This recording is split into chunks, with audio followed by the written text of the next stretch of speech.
Basta kayo, mga kabebs. Ako si Bebong.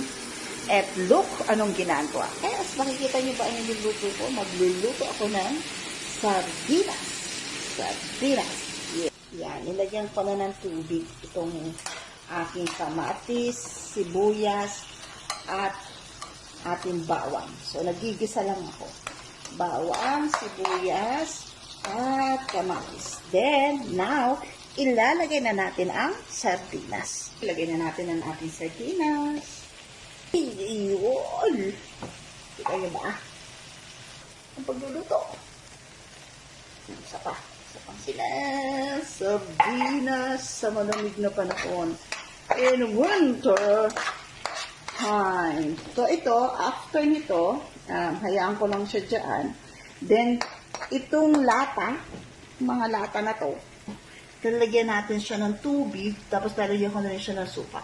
So, pagyan ng suka at saka tubig, ilalagay ko naman dito. Tapos, ipakukuluan lang natin siya ng mga 10 minutes para mamatay maluto yung vinegar. Ito, nilagyan ko na siya ng tubig.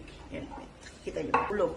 So, ganun lang. Tapos, mix, mix, mix, mix, mix, mix, mix. Ito na, vinegar. 1 minute.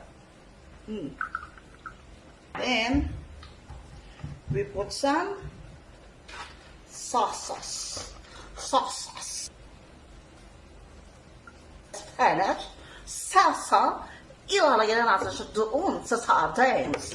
Sardines. Ay na mga kabebs. Ngayon, titinan natin to sardinas natin, ha? Diyan! Ito na. Ready na siya. So, ilalagay na natin siya sa lalagyan. 1 minute. Tapos, tayo mga Pilipino, yung mga ganito, masarap dito, sa ganito, ito, ilalagay dito. At gagawing sinangag. Dali lang. So, ito na mga kabebs.